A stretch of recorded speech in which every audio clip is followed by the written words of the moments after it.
Halo pemirsa GPR TV, dari Sabang sampai Merauke, dari Miangas hingga Pulau Rote. Bertemu lagi bersama saya Mona Azari Pisak dalam Kominfo Newsroom. Halo pemirsa GPR TV, dari Sabang sampai Merauke.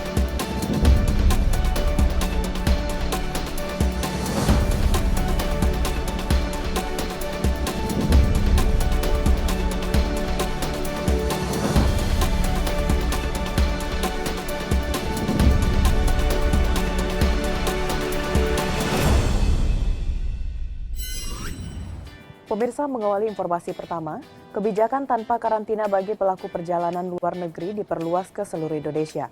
Menteri Pariwisata dan Ekonomi Kreatif Sandiaga Uno mengatakan, kebijakan yang diputuskan ini karena penanganan pandemi COVID-19 dinilai semakin terkendali. Menteri Pariwisata dan Ekonomi Kreatif Sandiaga Uno mengatakan kebijakan tanpa karantina diperluas ke seluruh Indonesia. Surat edaran Satgas Penanganan COVID-19 terkait kebijakan ini paling lambat dikeluarkan pada hari ini. Kebijakan tersebut diputuskan karena penanganan pandemi COVID-19 dinilai semakin terkendali dan lancarnya uji coba tanpa karantina di Bali, Batam, dan Bintan. Di 3 daerah itu, angka positivity rate disebut sangat rendah dan angka reproduction rate semakin menurun. Lebih lanjut, Sandiaga mengingatkan untuk tetap memperketat testing dan tracing bagi surveillance sebagai syarat kontak erat. Untuk mengingatkan kita semua bahwa testing dan tracing harus kembali diperkuat. Memang antigen sebagai syarat perjalanan sudah dihapus, namun sebagai surveillance, sebagai syarat untuk kontak erat, ini harus diperkuat. Dalam kesempatan yang sama, Sandiaga juga mengatakan selama bulan Ramadan masyarakat bebas melakukan ibadah selagi tetap menerapkan prokes dan melakukan vaksinasi dosis lengkap serta booster sesuai dengan kepadatan tempat ibadah. Pemirsa, pasca pergelaran MotoGP, Menparekraf ungkap banyak penyelenggara dunia yang tertarik menyelenggarakan event balap di Pertamina Mandalika International Street Circuit. Menurutnya, Pertamina Grand Prix of Indonesia benar-benar membuat mata dunia takjub pada Indonesia.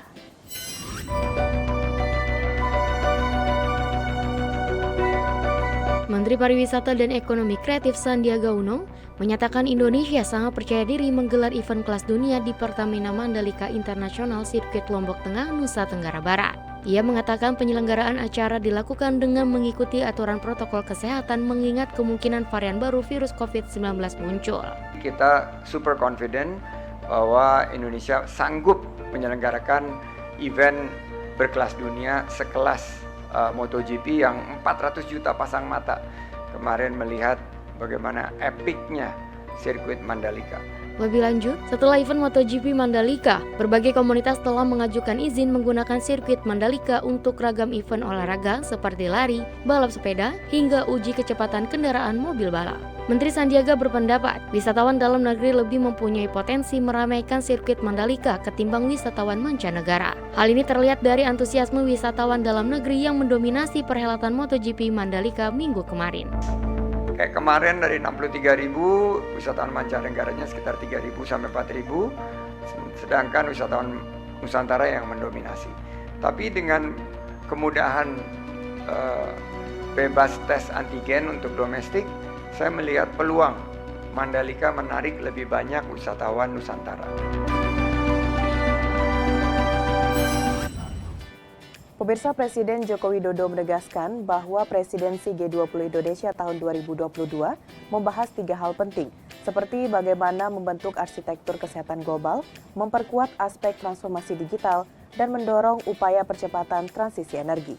Oleh karena itu, Direktur Jenderal Perundingan Perdagangan Internasional Kementerian Perdagangan, Jatmiko Wicaksono memastikan, sebagai salah satu pihak yang berada di Trade Investment and Industry Working Group G20, pihaknya juga akan bergerak dalam koridor tersebut.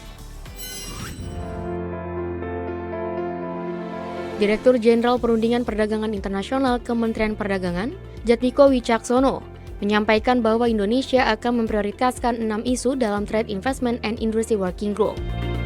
Adapun 6 isu tersebut meliputi reformasi Badan Perdagangan Dunia, kontribusi penting sistem perdagangan antar negara untuk memperkuat capaian dalam Sustainable Development Goals, respon perdagangan, investasi dan industri terhadap pandemi dan arsitektur kesehatan global.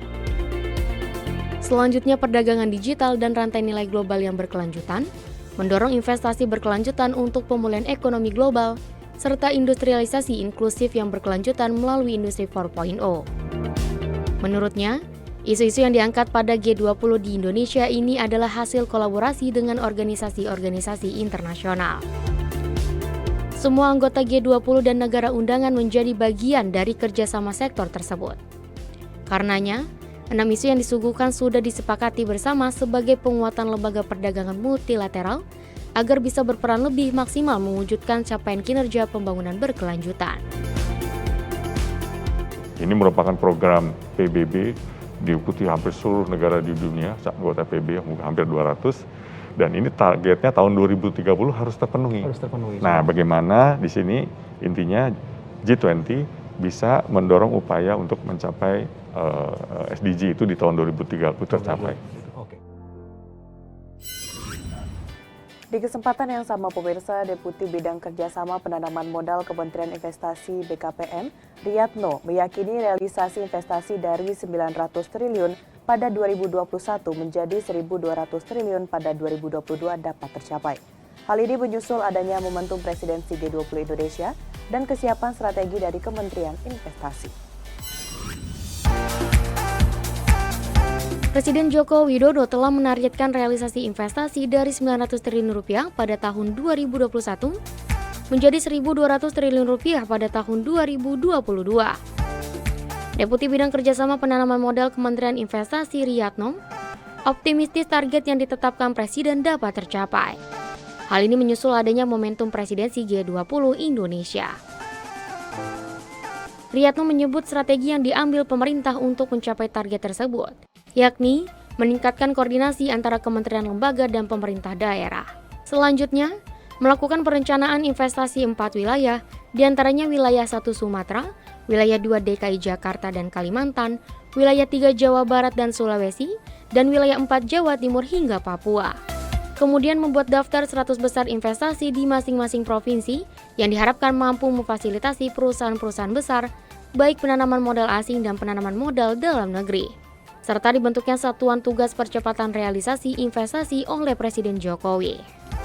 Nah, memang dengan adanya Satgas ini untuk menangani hal-hal yang biasanya investasi besar, yang di sini ketuanya adalah Bapak Menteri Investasi dan dibantu oleh Wakil Jaksa Agung dan juga Wakapolri.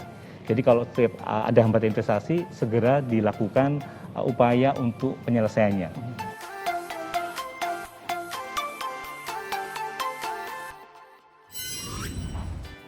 Pemirsa, melalui Keempat Minamata kali ini, pemerintah Indonesia berkomitmen untuk bebas merkuri pada tahun 2030. Hal tersebut didukung dengan adanya kebijakan nasional yang difokuskan pada 4 sektor prioritas. Menteri Lingkungan Hidup dan Kehutanan, Siti Nurbaya membuka secara langsung Conference of the Parties yang keempat Konvensi Minamata di Nusa Dua, Bali. Menteri LHK pada pidatonya menerangkan bahwa sebagai penyelenggara COP pertama yang diadakan di luar Jenawa, dirinya menegaskan kembali komitmen para negara pihak untuk menjadikan isu merkuri sebagai perhatian global dan bekerja bersama untuk membuat merkuri sebagai bagian dari sejarah. Penyelenggaraan COP keempat Minamata kali ini akan menjadi tonggak sejarah untuk komitmen para negara pihak dalam penanganan dan penghapusan merkuri. Upaya untuk mewujudkan hal tersebut, pemerintah Indonesia sedang menjalankan kebijakan nasional untuk mencapai Indonesia bebas merkuri pada tahun 2030. Kebijakan nasional ini berfokus pada 4 sektor prioritas, yaitu sektor manufaktur, energi, PESK, dan kesehatan. Termasuk penerbitan regulasi teknis di tingkat menteri dan implementasi yang terintegrasi dengan pemerintah daerah. We believe the COP4 being the first Minamata COP to be held outside Geneva will serve as a momentous occasion to launch the Bali Declaration, and it will send strong signals to the international community that despite its young age, the Minamata Convention is adaptive and agile in addressing the global challenge of mercury. Let's give applause to the Minamata family.